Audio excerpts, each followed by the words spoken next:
Bom, pessoal, começou a gravar a outra sala, infelizmente, mas vamos tentar voltar à aula e rezar para não dar mais pau nessa internet aqui, tá? Então, eu estava falando, né, sobre a osmose, que é esse movimento da água através de uma membrana, sem gasto de energia, movimento passivo, tá? E estava falando sobre a difusão, que não tem membrana na difusão, e o soluto, ou aquelas substâncias que estão dissolvidas no meio líquido, se movimentam do local de maior concentração para o de menor, tá? É o movimento contrário do movimento do solvente na osmose. Então, a água na osmose se movimenta do local de menor concentração de solutos para o local de maior concentração de solutos. A difusão é o contrário.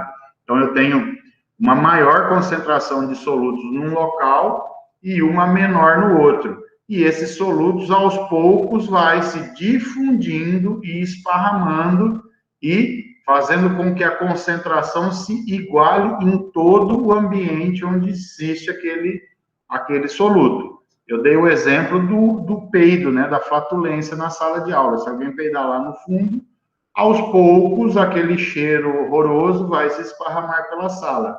Mas a concentração maior era naquele ponto, então quem está perto daquele ponto vai sentir o mau cheiro primeiro, né?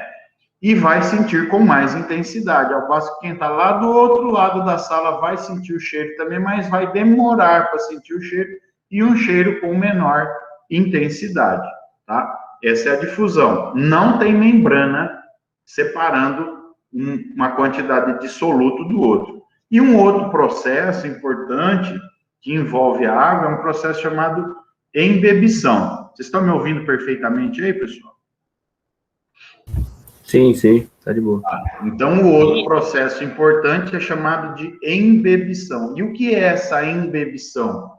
Vocês sabem que a água é capaz de molhar as coisas, não é? A água molha objetos. Tem objetos que ela molha, né? Substâncias que ela molha, mas tem substâncias que ela não molha. Quando ela molha uma substância, nós dizemos que existe uma atração entre as moléculas de água e as moléculas daquela substância. Isso a gente chama de hidrofilia, tá?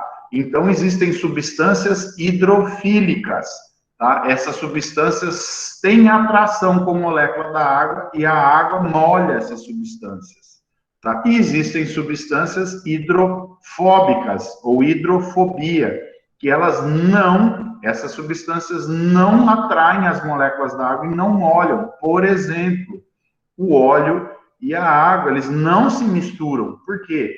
Porque o óleo é uma substância hidrofóbica, ela não tem atração com a molécula de água. Então, não consigo misturar água no óleo, porque não existe atração. O óleo é uma substância hidrofóbica, assim como as ceras, as gorduras, o óleo, as graxas, tá? São substâncias hidrofóbicas. E dentro do vegetal está cheio dessas substâncias. Mas, quando a água molha ou ela é atraída por por molécula de alguma substância, ela molha aquele local. E quando ocorre esse molhamento, nós chamamos de embebição. O que isso quer dizer? Quer dizer que a água, ela vai caminhar, ela vai molhar aquela superfície daquele local, tá? Ela é capaz de molhar, de umedecer, de permear, de encher aquele local de água. E isso nós chamamos de embebição, tá? Isso ocorre dentro dos vegetais, porque a grande maioria dos tecidos, ou seja, aquelas partes dos vegetais são compostas por células que têm funções semelhantes. Essa é a denominação de tecido, um conjunto de células com funções semelhantes. Se essas células têm funções semelhantes, elas têm estruturas semelhantes, elas têm moléculas semelhantes, né? Compostos semelhantes. Então, esses compostos são atraídos, aliás, eles atraem a água é atraída por eles e a água começa a permear, a andar pelo meio dessas substâncias e acaba embebendo o local. É a mesma coisa que você pegar um pano e colocar dentro da água.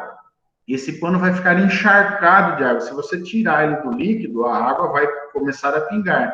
Mas mesmo que ela pingue, chega uma hora que para de pingar água e o pano ainda está cheio de água, o pano está embebido, cheio de água, porque a água penetrou naqueles espaços e ocupou os espaços que tinha entre aquelas moléculas daquela substância ali do tecido, do pano. Tá? Assim ocorre nos vegetais. E esse processo a gente chama de embebição.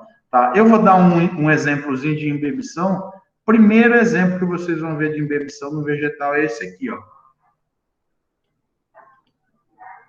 Aqui, ó. Deixa eu apresentar para vocês uma guia. Veja se vocês estão vendo aí. Estão vendo, não? Me dê um feedback aí. Sim. Tá, então, olha só, vou botar em tela cheia e olha o que acontece. Estão vendo um rolo de papel higiênico e 2 copos, não é isso? Sim. É isso? Então, olha lá o que acontece. Preste atenção. Roll and 2 glasses. Fill 1 glass with water and keep the other glass close to it, with some gap between them. Now take the tissue and twist it.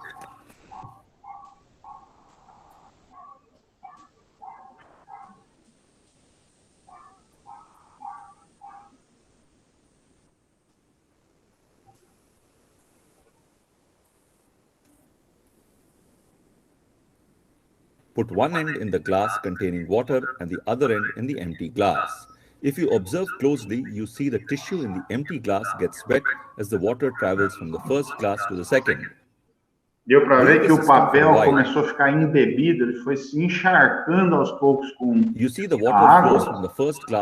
E a água caminha pelo tecido, olha lá, pelo papel. The water will continue to flow in the glass till the level of water in both the glasses are equal. This happens because the tissue is porous and has small holes in it. These holes act. Deu para ver aí o que aconteceu, né? Então a água caminhou pelo tecido de um copo até o outro.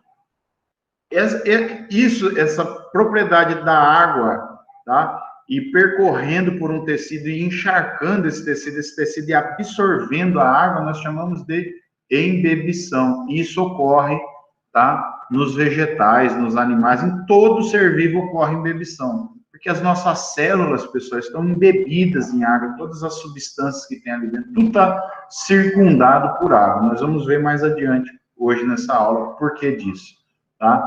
Então, eu vou apresentar agora um outro videozinho, tá? Deixa eu fechar esse e agora eu vou apresentar esse aqui, ó.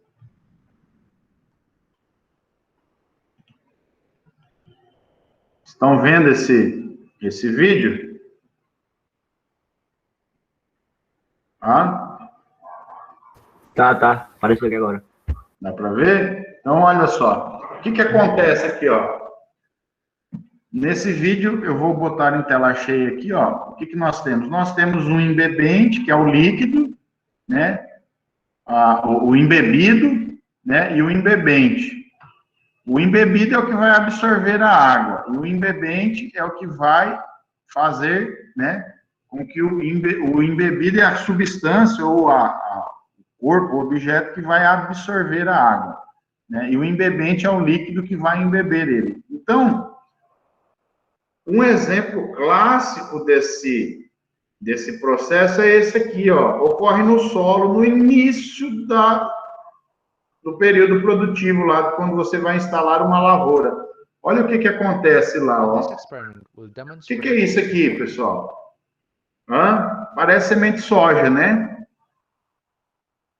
Parece soja, professor. Oi? Soja. Semente de ervilha. Ervilha? Parece, né? Eu acho que não é nenhuma nem outra. Grão de bico? Eu tô achando que é grão de bico. Mas, independente do que seja, isso é uma semente, pessoal. Professor, lembrei de falar agora. É um tecido vegetal. E essa sementinha, quando você leva para o campo, né? Eu vou falar aqui na fisiologia, falo muito isso na disciplina de sementes, tá? Ela precisa de condições adequadas para poder germinar e dar origem a uma nova planta, tá? A primeira condição que ela precisa é água. E sabe o que acontece com essa semente quando ela está em contato com água? Ela é embebida, ela absorve água, ocorre o embebimento de água na semente. Olha aqui o que acontece com ela quando ela está na presença de água. Esse é o processo de embebição que ocorre nos vegetais, desde lá da semente, tá? Até a absorção de água pela planta. A embebição é um dos processos que a planta consegue absorver água. Então, olha lá o que ele vai fazer. Colocou a sementinha dentro de uma proveta, pôs um pouco de água, e vai acontecer alguma coisa com essa semente. A semente incha, não? A semente o quê? Olha lá o que aconteceu. Olha o volume aqui, ó, nessa parte do vídeo, ó. Ela estava aqui em 30, 35 ml, o volume que elas ocupam, ó. A semente Aqui, absorve ó. a água, ela fica inchadona. Aí, o que aconteceu passado algum tempo? Tá? Olha onde foi o volume aqui em cima, 60. O que aconteceu? Ela inchou? Sim, ela inchou. Por quê? Porque ela foi embebida. Ela absorveu essa água, a água penetrou nos tecidos dela e a água promoveu essa expansão, tá? Dentro das células, e as células ficaram mais túrgidas, absorveram a água, ficaram túrgidas, tá? Porque elas foram embebidas, encheu de água lá dentro, elas incharam, todas as células começaram a inchar e o volume da semente aumentou. Esse é um exemplo do processo de embebição. Então, o terceiro processo que eu queria falar para vocês era embebição. Primeiro, osmose, que eu falei que a água entra na raiz da planta por osmose, porque lá no solo está cheio de água e solutos, né? Os nutrientes no solo. Solução do solo. Se vocês não ouviram ainda, vão ouvir falar demais durante o curso. A água que está ali ao redor da raiz, que a planta absorve com os nutrientes, é chamada de solução do solo. Por que solução? Porque lá tem um soluto, os nutrientes, e tem um solvente, a água. E esses solutos estão dissolvidos na água. E toda vez que eu tenho água com solutos dentro, dissolvidos, e eu tenho uma barreira, uma membrana semipermeável, e essa água tem que se movimentar para lá e para cá da membrana, eu vou ter que ter osmose. Então, a raiz da planta só é capaz de absorver a água do solo se a concentração de solutos for maior no lado de dentro das células da raiz do que do lado de fora, porque senão não ocorre osmose. A água não vai entrar para dentro da raiz. Eu mencionei que se você quiser matar uma planta, é só encher de sal ao redor da raiz, que a água que vai estar ali disponível, né, que você molha o solo, vai ter tanto sal do lado de fora da raiz, ali na solução do solo, que a água que tem dentro da raiz vai sair da raiz e ir para o solo, por um processo de osmose, porque a membrana é semipermeável e o processo de passagem da água é passivo, é livre. A água sai e entra à medida que eu altero a diferença de concentração entre um lado e outro da membrana. Mais sal na solução do solo, mais salinho no solo, mais água sai da planta e vai para o solo. E assim eu consigo matar uma planta jogando sal ao redor da raiz, tá? Isso aí é osmose. Difusão, lembrando, quando o soluto está na maior concentração no local e aos poucos ele se movimenta, se esparrama e preenche todo o espaço onde ele está ali dentro e a concentração fica equilibrada em todos os pontos, uma concentração semelhante em todos os pontos. Isso é difusão. Ele sai do local de maior concentração e vai para o de menor. Tá? O soluto. Osmose é o solvente, a água. E embebição é quando a água sai de um local e vai para outro e ela começa a se aderir às moléculas, ela é atraída pelas moléculas, ela encharca aquele tecido, ela molha todo aquele lugar para onde ela foi, tá? Alterando, inclusive, o volume, tá? Daquele local, porque ela começa a penetrar em tudo que é espaçozinho que dá para ela se ligar, ela vai lá, é pequenininha, ela entra, se liga e ela começa a ocupar espaço e o tecido vai inchando. É assim que as folhas das plantas se mantêm eretas. Porque quando falta água, elas murcham e as folhas, ó, diminuem. As folhas caem, murcham. É o processo de embebição que faz as células adquirirem turgescência, turgor, e faz elas se manterem em pé. Faltou água, diminui o volume lá dentro e elas murcham, ok? Então, esse é o segundo processo que eu queria falar para vocês. O segundo não, o terceiro processo que ficou faltando da aula passada, tá? E tudo isso está envolvendo quem? Água, até a difusão. Até a difusão. Eu estou falando da difusão de solutos, mas a difusão dos solutos só ocorre num ser vivo, né? Por meio da água. Tem que ter água junto, exceto lá na folha, que eu vou falar mais adiante, que aí nós vamos tratar de vapor, de gases, que vocês viram, estão vendo na hidráulica, que também são fluidos, têm propriedades semelhantes, tá? Por isso que gases e líquidos são fluidos, têm propriedades semelhantes, o que acontece, nenhum acontece de forma muito semelhante no outro. Difusão ocorre tanto no líquido quanto nos gases, tá? Então, a difusão é essa coisa de uma maior concentração no local se esparramar por todo aquele local onde ele estava contido e distribuir essa concentração, ficar de forma igualitária, né? A mesma concentração por todo o local. Então, ele sai do local de maior e vai caminhando para onde tem menos. Isso é difusão, soluto.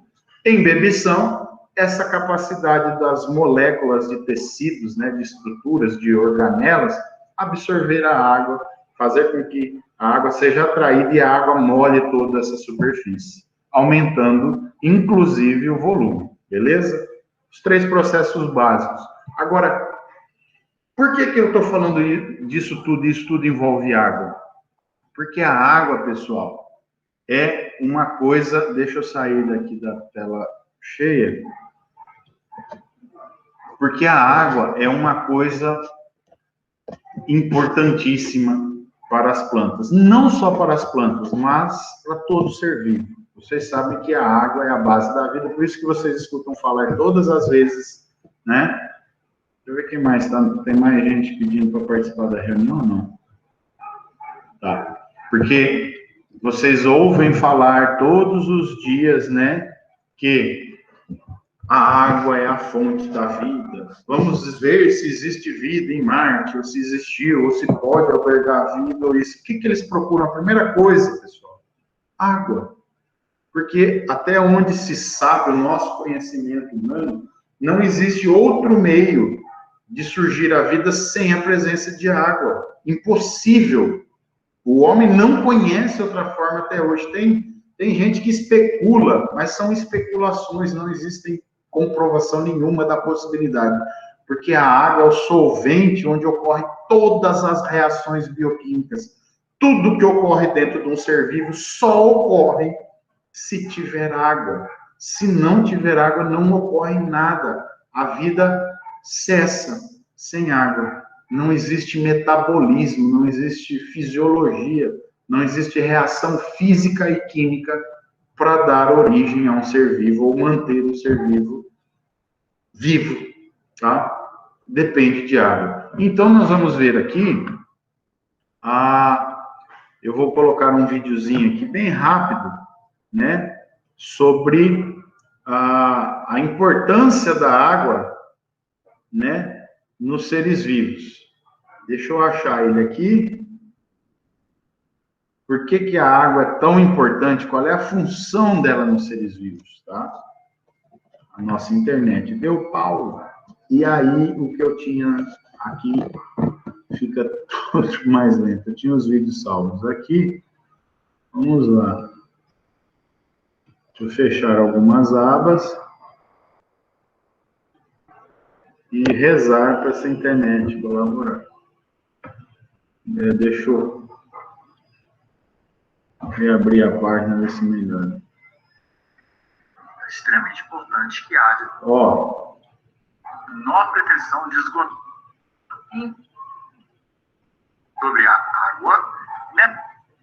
Eu vou usar aqui uma aula de um professor lá da UNB, que ele fala exatamente sobre isso. É exatamente o que o fisiologista tem para falar. Então, tem esse videozinho aqui, ele vai abordar a importância, né, da água para os seres vivos, para os vegetais, as funções, tá? Então, eu vou colocar aqui e vocês vão ver esse videozinho comigo aqui agora, tá? Vou colocar a tela inteira e bora lá. Dando continuidade aos nossos estudos sobre a... Deixa eu fechar meu áudio aqui, que ele atrapalha.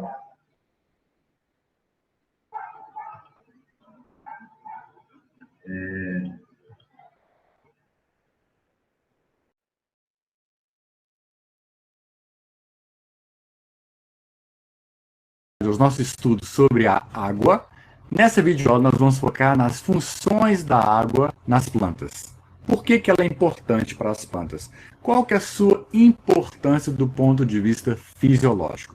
E aqui nós não temos a menor pretensão de esgotar o assunto, mas simplesmente despertar vocês para os diversos pontos em que a água interfere na fisiologia das plantas. Primeira coisa, ele é o principal constituinte do protoplasma. Mais de 90% do protoplasma celular é constituído por água.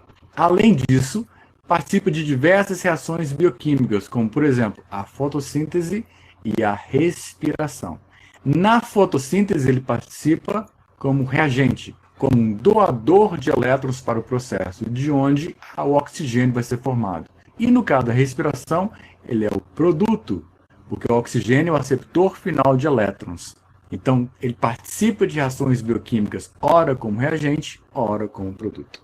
É um solvente universal, nós vamos estudar isso em mais detalhes nas próximas videoaulas, mas todas as substâncias que a planta precisa necessariamente têm que estar dissolvidas na água para que possam ser aproveitadas pelas plantas. É o meio onde as reações bioquímicas vão acontecer. Não apenas ela vai funcionar como participante direto, como reagente, ou como um produto, mas é o local, é o meio onde a reação bioquímica acontece, onde todas as reações bioquímicas acontecem. Então, se eu não tenho disponibilidade de água, eu não tenho um meio próprio para que ações bioquímicas aconteçam como deveriam. Então, é extremamente importante que haja disponibilidade de água nas células. É o meio de transporte nas plantas. Tudo que vai acontecer no xilema, tudo que vai acontecer no floema, e mesmo o transporte célula a célula, acontece na água. É a água que vai levar tudo que a planta está absorvendo do meio e tudo que vai ser transportado dentro da planta. Nós vamos ter videoaulas específicas sobre o xilema e sobre o floema. E vocês vão entender isso com muito mais propriedade. Ela participa da conformação estrutural de macromoléculas, como, por exemplo, as proteínas, DNA e por aí afora. Ou seja, essas interações que a água faz com essas macromoléculas colocam elas numa conformação tridimensional adequada para desempenhar as suas funções. As proteínas, elas podem tirar totalmente a água presente nela e que ela vai mudar a conformação e seu sítio reativo provavelmente vai não mais estar disponibilizado para reagir, para interagir com os reagentes. Então é necessário que a água interaja com a molécula, com essas macromoléculas, de tal forma que elas possam desempenhar as suas funções. Isso de uma forma bastante simplificada. Ela que é responsável pelo turgor dos vegetais. O que é turgor? É a umidade. Quando nós dissemos que uma planta está túrgida, quer dizer que ela está bem hidratada, quer dizer que ela tem água disponível para ela. Isso está diretamente relacionado com a pressão de turgor, que é exercida pela água que está armazenada, principalmente nos vacúolos. É essa água armazenada que empurra todo o citoplasma contra a parede celular e dá rigidez a uma célula bem hidratada. Imaginem vocês uma folha de alface bem hidratada e uma folha de alface murcha. Essa perda de água faz com que as células percam essa pressão de turgor, porque diminui a quantidade de água disponível dentro da célula. Diminuindo essa pressão, a célula fica murcha e, portanto, a planta apresenta aquele aspecto murcho. Fornece água para essa célula, a água entra, aumenta essa pressão de turgor, aumenta essa pressão contra a parede celular, a célula fica túrgida e, como um todo, aquele órgão fica túrgido. Então, ele é responsável pelo turgor nos vegetais.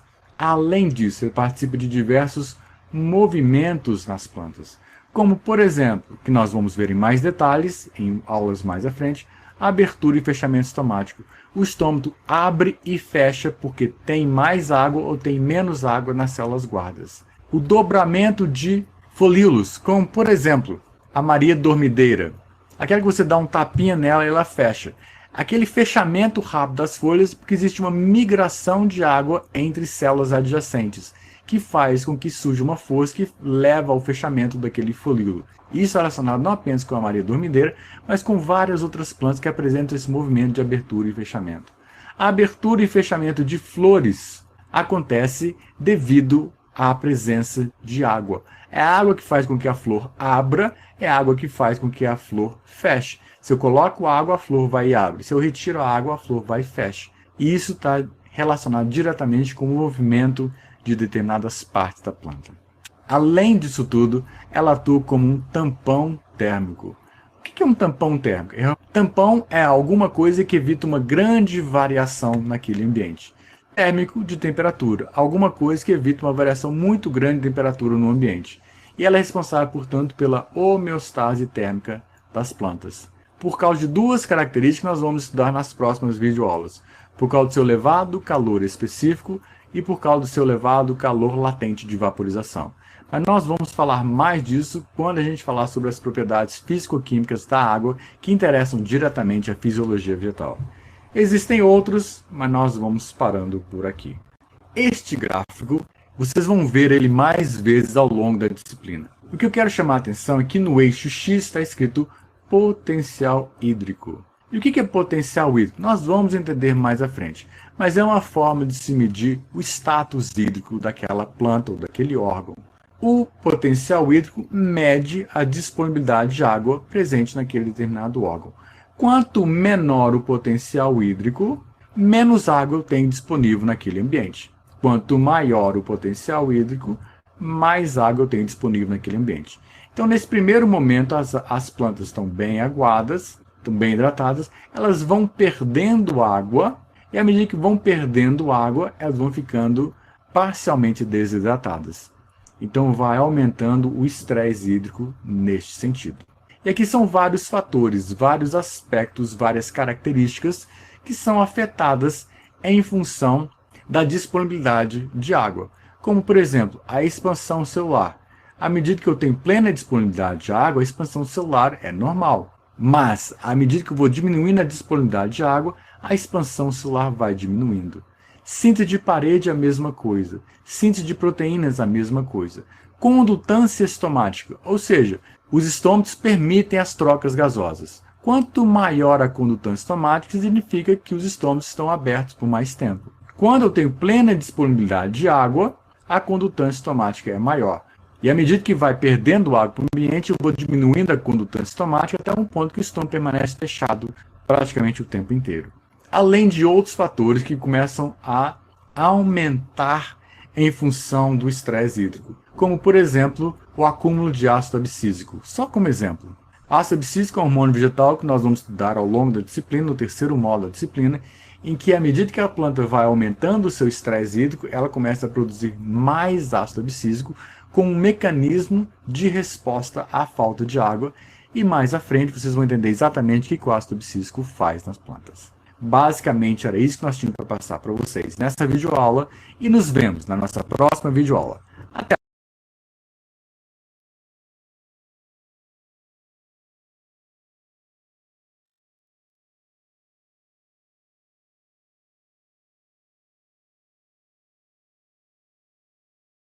O microfone do senhor está desligado.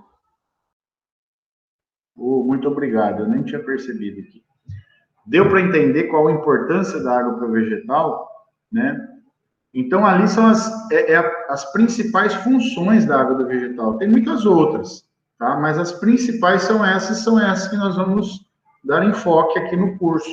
Tá? Então, a água é importantíssima, tá? Para absorção de nutrientes, para que ocorra fotossíntese, para abertura do estômago, para que ocorra os movimentos na planta, tá? Para translocação, para que absorva os solutos do solo, os sais, né? A seiva bruta, que agora vocês não vão mais falar seiva bruta, tá? É a água com sais, solução do solo, para que absorva, para que transporte o açúcar, né? A seiva elaborada, ou os fotoassimilados produzidos da folha para o resto da planta, tá? Para que uma célula fique túrgida, né? Para que ocorra o movimento das folhas, para que as folhas fiquem expandidas, né? quando tem água, ou que elas murchem quando falte água, para que controle a própria água, a disponibilidade de água, controla a abertura e fechamento do estômago, e controla a perda ou não de água para o ambiente, né? Ela reduz a temperatura.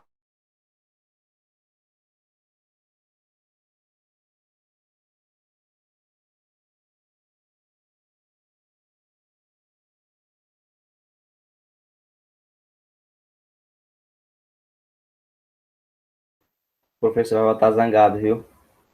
É doido. Daquela hora já ficou meio bravo, e agora?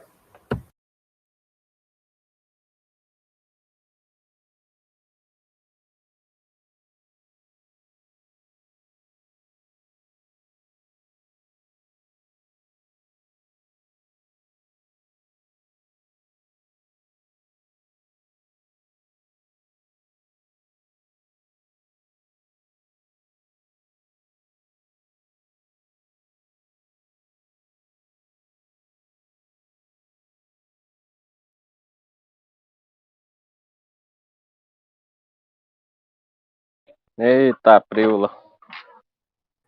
Tá difícil aqui, viu, bicho? Tá difícil. Toda hora caindo. Ah, rapaz, fica difícil dar aula desse jeito. Vocês estão me ouvindo aí, pelo menos? Tudo tranquilo, professor. Ah, cara, é complicado. Em casa, eu moro numa chácara, minha internet via rádio, é uma merda. Aí eu venho para cá para poder dar essas aulas, esses momentos síncronos, e não tem jeito, cara. Eu vou repensar essa questão desses momentos, viu?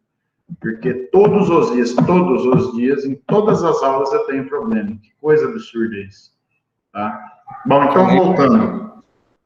A água é importantíssima, né, para os vegetais, tá? E o que tem na água, o que faz da água tão importante para que tudo isso que foi mencionado ocorra, né? Para que tudo isso ocorra. Tem uma coisa, né, que é muito importante, tá? Que eu vou mostrar para vocês agora. Que tem a ver com a estrutura da molécula de água, tá? Tem a ver com essa estrutura da molécula. Essa estrutura da molécula é que confere propriedades físico-químicas para a água para que ela exerça todas essas funções, tá? Alto calor latente, calor específico, bipolaridade, né? Capacidade de se ligar tanto a cargas positivas quanto negativas, aquela conformação da molécula, o que a torna um solvente universal, né? Essa polaridade, tá? Como é que ela ativa funções enzimáticas, né? Ativa proteínas, ativa reações químicas dentro do vegetal, tem a ver com essas propriedades, tá? Físicas e químicas da molécula da água, tá? E é isso que a gente vai dar uma observadazinha agora, tá? O que tem, qual é essas características físico-químicas da molécula de água que fazem com que ela desempenhe todas aquelas funções, tá? Então, eu vou abrir aqui a nossa apresentação, uma guia, bora lá, vou partilhar novamente. Lembrando, pessoal, que eu vou deixar disponível todos esses materiais aqui, tá? A aula está gravada e eu também vou disponibilizar o link, né, dessas aulas e materiais complementares, tá bom? Eu consegui colocar para vocês no Moodle apenas ontem ou anteontem o conteúdo de fisiologia da semana passada, mas ainda faltam alguns materiais complementares, tá ok? Então, bora lá. Vamos voltar à apresentação aqui. Que a água tem estrutura molecular de H2O. E é... Deixa eu tirar o meu... Diga o fato do senhor, professor. Deixa eu tirar o meu... Ctrl D, eu acho, professor. Ctrl D, aí desliga já.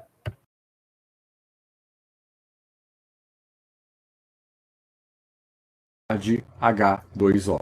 E é uma molécula eletricamente neutra, ou seja, existe um compartilhamento de elétrons entre os átomos de hidrogênio e o átomo de oxigênio, mas não existe uma doação de elétrons. Mas como o átomo de oxigênio tem um núcleo maior, ele atrai os elétrons do hidrogênio mais próximo dele, e os elétrons ficam mais tempo próximos ao oxigênio e ficam menos tempo próximos ao hidrogênio. E isso gera uma polaridade. Por isso nós dizemos que a molécula de água é um dipolo. É uma molécula polar. Ela possui um polo positivo e um polo negativo por causa desse tempo de permanência dos elétrons ao redor dos núcleos dos átomos que compõem aquela molécula. Mas ela não tem cargas. E aqui está mostrando a estrutura de um dipolo. E mostrando como ocorre a distribuição dos átomos de hidrogênio ao redor do oxigênio. Tem um determinado grau entre os hidrogênios, por aí fora vai. N características que vocês podem encontrar na literatura complementar. Nós vamos focar no que é mais interessante para a gente aqui. E como ela é um dipolo, ela pode interagir com outras moléculas que têm uma certa polaridade. E essas interações que a molécula de água faz com outras moléculas se faz através de pontes de hidrogênio. E essas pontes de hidrogênio, na verdade, são ligações bastante frágeis. São muito mais frágeis do que ligação iônica, são muito mais frágeis do que ligações covalentes. Ela só é mais forte do que as ligações da força de Van der Waals. Mas fora isso, é uma ligação bastante frágil. Mas a molécula de água, ela, em função da organização tridimensional, ela tem um aspecto tetaédrico. Ou seja, ela tem 4 pontos de ligação. E pelo fato de ter uma distribuição tridimensional tetraédrica, sendo capaz de interagir com 4 outras moléculas, apesar da ligação ser fraca, tipo ponto de hidrogênio, pela quantidade de ligações que uma única molécula de água é capaz de formar, 4, isso acaba levando a uma formação de uma força muito grande. Isso traz uma estabilidade àquela molécula, àquela organização de várias moléculas. Então, repetindo, apesar das pontes de hidrogênio serem ligações fracas, pela grande quantidade de ligações que uma mesma molécula de água é capaz de formar, 4, isso acaba trazendo uma estabilidade muito grande àquele composto formado por moléculas de água. Então, acaba tendo uma força muito grande. E aqui estão alguns detalhes da molécula de água que vocês podem conferir e vocês podem estudar à parte. Em termos de estrutura, era isso que eu queria relembrar com vocês. Coisas bastante básicas. Mas quando a gente pensa na água, ele é o constituinte mais abundante dos vegetais. Exemplos, para vocês terem uma ideia. Nas folhas de alface, aproximadamente 94% do peso da matéria fresca é água. Cenoura. Cenoura é aquela raiz tuberosa que é dura. Se você pegar ela na mão e espremer, você não vai conseguir extrair água e espremer na própria mão. 90% é formado por água. Coco, o endosperma sólido, é formado por aproximadamente 50%. Amendoim, as sementes de uma maneira geral, elas têm em torno de 5% de água. Ou seja, são órgãos extremamente desidratados e existe um motivo por que isso acontece, que nós vamos estudar ao longo dessa disciplina. Nós podemos ver que, dependendo da parte da planta, nós podemos ter partes com maior disponibilidade de água, maior composição de água, e outros órgãos, outras plantas, com uma menor composição de água. Isso é extremamente variável e extremamente dinâmico. Por quê? Porque a quantidade de água varia no tecido ao longo do tempo. Então, em determinada hora pode estar com um pouco mais, outra hora pode estar com um pouco menos, em função da disponibilidade de água que existe no ambiente. Que nós vamos entender isso ao longo da disciplina. Quando a gente considera as células vegetais, que nós já mencionamos na aula passada, aproximadamente 90% da água ela está compreendida no protoplasma e no vacúolo. Então, na célula vegetal, 100%, 90% a 95% está no vacúolo e no citoplasma. O restante, a diferença de água, está localizado na parede celular. Isso significa que a parede celular tem água, não é seca. Nós temos O que ele está falando aí que 90% a 95% da água está dentro das membranas, né, dentro do citoplasma, né, e de 5% a 10% está fora, na região das paredes celulares. Sabe como é que essa água está presente nas paredes celulares? Através do processo de imbebição, tá? Lembrando, nós vamos ver aqui no curso, e vocês viram em anatomia, tá? Ou não viram, não sei se vocês já tiveram anatomia comigo, né, semestre passado. Tiveram? Foram, né? Vocês? Digam aí. Bora lá, galera. Pessoal. Positivo. Tá, então eu falei lá que a parede celular é constituída de celulose, principalmente celulose, tá? Vocês sabem do que é feito isso aqui, ó? Isso aqui é algodão. Sabe o que é tecido feito com algodão? Algodão é vegetal, não é? Uma fibra vegetal.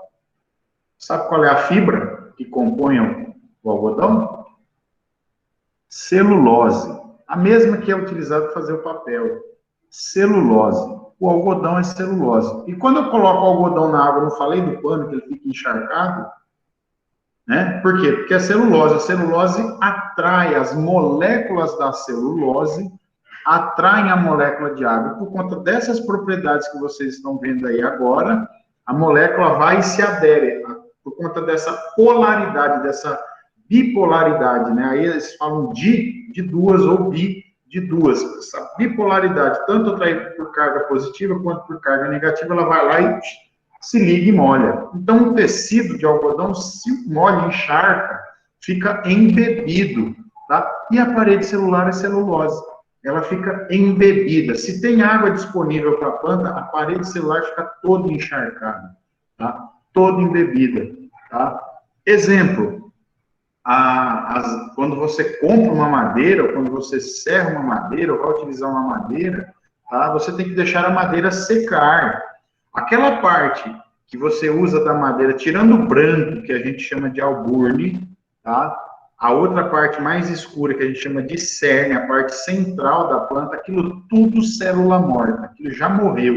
Ali não tem mais nada dentro da célula, só ficou parede celular, com mais lignina ou menos lignina. Se é mais macia, tem menos lignina, se ela é muito mais rígida, mais lignina. Mas é parede celular, impregnada por lignina, muita, pouca e tipos diferentes de lignina. Mas é celulose aqui.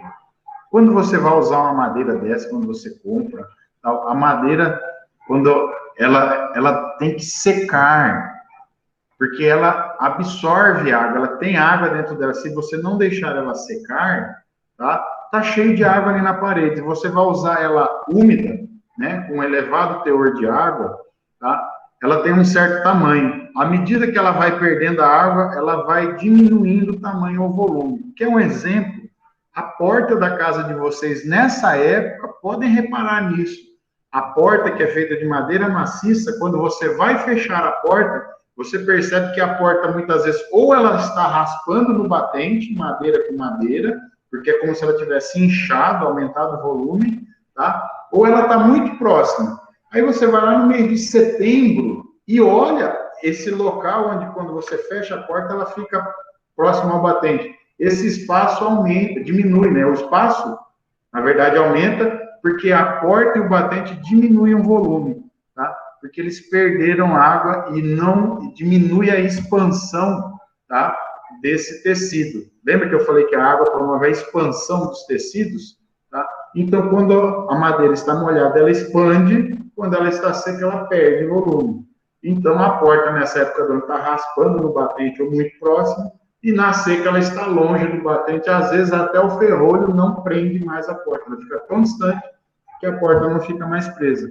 Por conta disso, dessa propriedade da água ir lá, molharam a superfície, que atrai a molécula e expandir o volume. Tá ok? Vamos voltar lá na apresentação. Temos água que fica presa nas paredes celulares das células vegetais. E agora algumas informações que servem não como verdade absoluta, mas servem como uma referência. E são dados experimentais. Em média, para a produção de 1 grama de matéria orgânica, são gastos aproximadamente 500 ml de água. Para cada grama de matéria seca produzida, nós gastamos aproximadamente 500 ml de água. Isso é apenas uma referência. Para determinadas plantas isso pode ser mais, para outras pode ser menos, mas vai nos dar uma referência, uma ideia. E é esse o objetivo, termos uma ideia. Se para produzir 1 grama de matéria seca eu vou gastar aproximadamente 500 ml de água, imaginem vocês produzirem uma melancia. Quanto de água não será preciso para produzir a melancia? Imaginem vocês uma espiga de milho. Imaginem vocês uma árvore de eucalipto. Imaginem o que vocês quiserem. A quantidade de água necessária para formar o tecido das plantas é uma quantidade absurda. Essa é a ideia que eu quero que vocês guardem. Além disso, uma outra coisa que serve como referência, isso é um experimento na década de 30 feito com milho, em que eles mediram a quantidade de água que estava passando pela planta de milho. E eles verificaram que aproximadamente 98% da água que é absorvida pelo pé de milho é perdida pelas plantas na forma de transpiração. Pouquíssima água vai realmente ser armazenada e ficar presa dentro das plantas.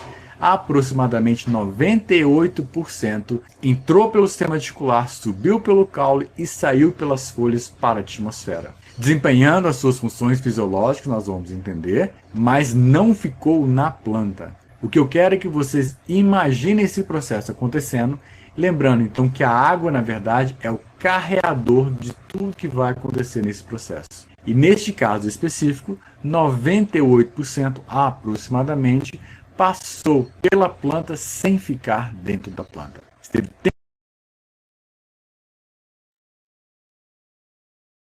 Então, pessoal, olha aí, olha que coisa interessante, né? Em média, pode variar, né?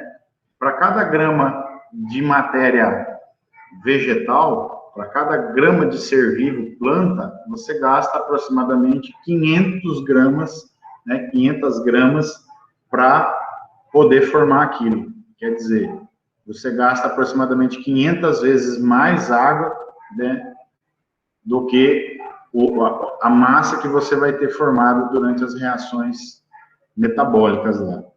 Tá? Milho, um exemplo, 98, em torno de 98% de toda a água que ele absorve na vida dele é perdida. É perdida como? Para a atmosfera, num processo chamado evapotranspiração. Né? As plantas transpiram, tá? Mas nós vamos chamar de evapotranspiração, vocês vão entender o porquê. Tá? Então, as plantas absorvem uma grande quantidade de água do solo e perdem essa água com muita facilidade para a atmosfera. Devido àquela tabelinha que está aqui, ó. Deixa eu voltar nela aqui, ó. Deixa eu achá-la aqui. Não, ela está... 4 outras moléculas, apesar... Ela está no outro vídeo, aquela tabelinha de potencial hídrico. O que ele disse naquele desenho, né? Nós vamos entender isso, nós vamos explicar exatamente sobre isso. Por que a água passa muita água dentro do vegetal e vai embora para a atmosfera? Por causa da diferença de potencial hídrico. E ele disse o quê? Que a água sai do local, né, de maior potencial e vai para o local de menor potencial, não é isso? Ou seja, no maior potencial hídrico eu tenho a água mais abundante e no menor potencial eu tenho a água menos abundante, tá? Como a água sai da forma líquida e vira gasosa para ir para a atmosfera, tá? O potencial hídrico da atmosfera é sempre menor, tá, do que o potencial hídrico da água no solo e da água na planta. Por isso que a água, nós chamamos, lembrem-se desse termo agora, nós vamos chamar isso, esse movimento da água do solo, passando pelas plantas e indo até a atmosfera, de sistema solo-planta-atmosfera. A partir de hoje, toda vez que vocês falarem sobre o transporte de água por dentro de uma planta, absorção pelas raízes, passagem pelo corpo do vegetal e perda por transpiração na atmosfera, isso é um contínuo chamado sistema solo-planta-atmosfera. Tá? Por quê? Porque a passagem é passiva, a água vai para a atmosfera. Se tiver água no solo, entendeu? E a atmosfera estiver demandando, se o potencial hídrico de água no solo for maior do que o potencial hídrico de água da atmosfera, ou seja,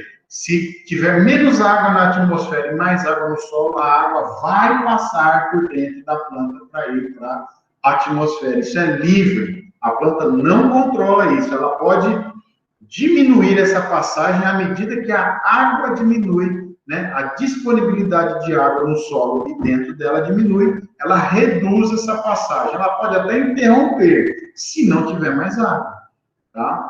Mas ela tem que perder essa água. Quem suga essa água no final das contas é a atmosfera. É a atmosfera que demanda essa água que vai passar, sair do solo, entrar na raiz, caminhar pelo caule, ir pelos ramos, chegar na folha, virar vapor e ser perdida por transpiração, tá? Nós vamos ver isso agora no próximo videozinho. Então, deixa eu voltar aqui rapidão. Uma planta transpira uma quantidade absurda de água. E ela precisa transpirar essa quantidade absurda. Tá? Embora uma quantidade muito pequena fique dentro dela. Ou seja, aquela quantidade pequena já é suficiente para manter os tecidos embebidos, manter aquele turgor celular e manter tudo funcionando bonitinho. Tá? Mas a água tem que passar. Por quê? Porque ela precisa absorver os sais do solo, tá? Os nutrientes que ela transporta dentro dela, tira do solo para levar lá para as folhas, para serem utilizados na síntese de proteínas, né? Para virar proteína, para virar celulose, para virar uma série para virar componentes, compostos químicos dela, uma parte ela tira do solo, via solução do solo. A quantidade que tem no solo é pequena, então ela precisa está absorvendo constantemente, está sempre absorvendo, tá? Então, a quantidade que tem que entrar dentro da planta para trazer uma quantidade suficiente de nutrientes é muito alta. E essa água tem que passar por ela.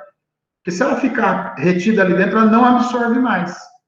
Ela deixa de absorver. Mas ela perde toda essa água, porque a atmosfera está demandando, está precisando dessa água, a atmosfera suga essa água da planta, vira vapor e é perdido para a atmosfera, tá? Então, por isso, uma grande quantidade de água é perdida.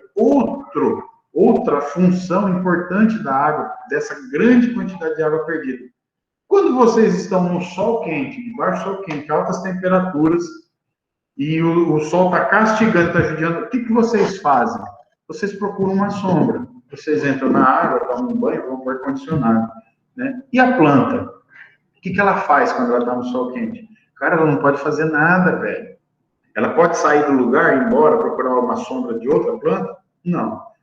Ela pode ligar o ar-condicionado, pode pedir para São Pedro diminuir a temperatura, manda uma nuvem em cima desse sol aí para aliviar. Não. Ela não tem como fazer. O que acontece com ela para evitar que ela se aqueça demais? Ela tem que perder calor, bicho, porque ela está lá absorvendo o sol, radiação solar, entendeu? O sol está incidindo, abriu o tempo. Não tem nuvem, tá limpo o tempo, bateu o sol, velho, vai bater sol, vai esquentar. Como é que ela vai se proteger disso? Se esquentar demais, ela morre, bicho. Ela morre, ela cozinha, tá? Ela cozinha. Quer um exemplo? Tira um vegetal, uma planta qualquer aí, corta as raízes e joga no tempo. Cara, 10 minutos depois, dependendo se forem plantas pequenas e plantas com um elevado teor de água, por exemplo, o alface, pega um alface bonitinho, hidratado, túrgido, tira de um saquinho, corta a raiz e joga no tempo. Você vê, 10 minutos depois, no sol quente, está tudo murcho, esparramado, rente ao chão. Tá? Por quê? Porque essa água vai ser perdida. E ele vai aquecer demais, vai acabar com as estruturas. Se você deixar um dia no sol, no final do dia ele já está seco. Você pega a folha, ela já está quebrando. Entendeu? Seca, já morreu, já esturricou tudo. O vegetal não pode acontecer isso com ele. Como é que ele vai perder esse calor? Transpirando. Por isso que uma grande quantidade de água tem que passar pela planta. Ele tem que perder o calor que ele absorve durante um dia normal. Tá? Então, ele absorve muita água, essa água é aquecida dentro do vegetal, principalmente nas folhas, vira vapor, e quando o vapor sai da folha, leva o calor embora junto com ela. Exatamente como vocês fazem para arrefecer, exatamente como um radiador de um veículo. Tá? Você, quando quer arrefecer, precisa perder calor, o que acontece? Você transpira, você libera a água do seu corpo, essa água molha a tua pele, tá?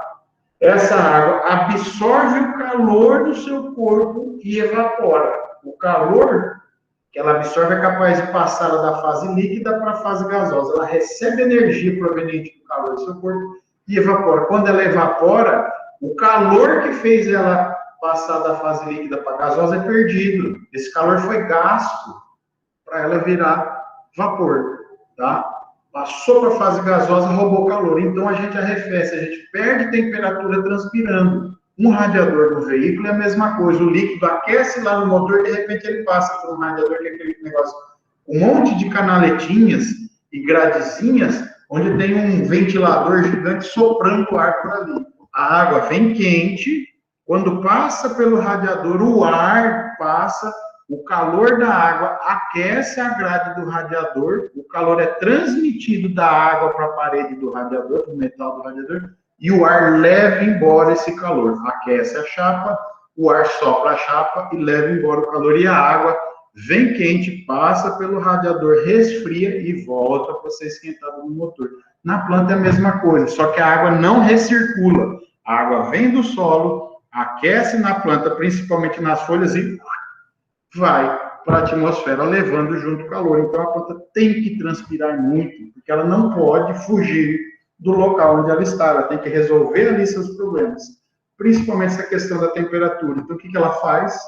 Ela transpira muito para poder perder esse calor. Tá? Lembrem-se que as folhas estão abertas, expandidas, né? Recebendo incidência solar. Aquilo, se não transpirar muito, vai esquentar demais, cara. Entendeu? Ela vai ter problema e ela vai morrer de tão quente que fica, começa a degradar a proteína, desnaturar, começa a desmanchar as proteínas, as estruturas químicas começam a desmanchar, o calor desnatura, desmancha, ela começa a quebrar a ligação, uma molécula de uma proteína começa a quebrar ligações e a desmanchar, desnaturar e depois degradar. Quebra, perdeu a função e tudo que tem vivo dentro da célula começa a perder função, ela morre. Tá? Então, tem que perder calor. Outro motivo importantíssimo na grande quantidade de água que a planta absorve é perder calor, é o arrefecimento. Beleza? Dê um alô aí, por favor, alguém. Beleza, professor. Ah, deu para entender isso? Uhum. Só desligar o microfone. Vai botar um vídeo, professor? O microfone tá desligado. O microfone do senhor tá desligado. Não, liguei ele de novo aqui. Vocês entenderam o que eu expliquei? Aham.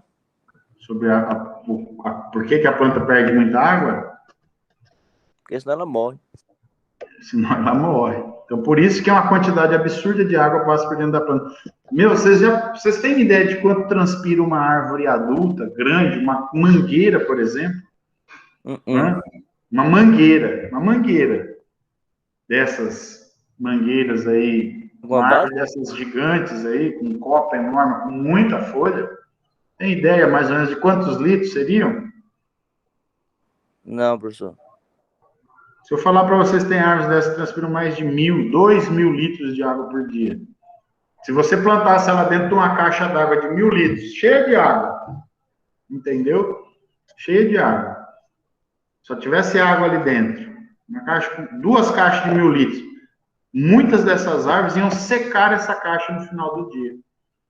A água ia ser toda sugada daquela caixa, passar pelas folhas e ser perdida como vapor. Então, a quantidade de água com um vegetal adulto, com copa grande, com muita folha, com área foliar muito grande, né? A quantidade de água absorvida é muito grande. Ele tem que perder esse calor. Uma árvore grande tem muita folha. Cara, é muita estrutura recebendo calor e sendo aquecida. Então, a quantidade de água que ela tem que perder é muito grande. E se tem água no solo, ela absorve, velho, é passiva, a água entra sozinha, entendeu? Ela vai entrar, vai passar pelo caule, vai chegar nos ramos, vai chegar a folha, vai ser transpirada como vapor de água, para levar embora o calor. E essas árvores adultas absorvem uma quantidade de água absurda. Ok? Então, vou voltar aqui e já vou abrir aqui para vocês mais um tópicozinho aqui, ó. É água que só é, muita água. Oi? É muita água. É muita água que elas precisam. Professor, a Aristela pediu para avisar que ela não tá assistindo as horas que tá trabalhando, mas ela tá assistindo tudo no mudo. Não entendi. Fala um pouquinho mais alto. A Aristela pediu para avisar, tá ouvindo? Tô ouvindo. Que ela não tá assistindo as aulas porque tá trabalhando, mas vai assistir tudo no mudo à Não, noite. as aulas vão ficar disponíveis no Moodle. Quem não puder assistir ao vivo, vai lá no Moodle e acessa, sem problemas. Tá? Pode avisar os colegas de vocês. Se essa internet continuar desse jeito, eu não vou mais fazer esses encontros, tá? Eu vou gravar as apresentações e envio e posto no Moodle. Mas tomara a Deus que não continue assim. Agora, esses encontros estão disponíveis, vão estar, né? O da última aula já está disponível, esse vai estar disponível até final de semana no Moodle. Então, quem não assistiu a aula aqui no encontro, vai lá no Moodle, acesse a aula, tá lá. Não, mas vai melhorar, professor. Tá? Vai melhorar. Vai melhorar. Ou não, ou piorar, né? Então, bora lá.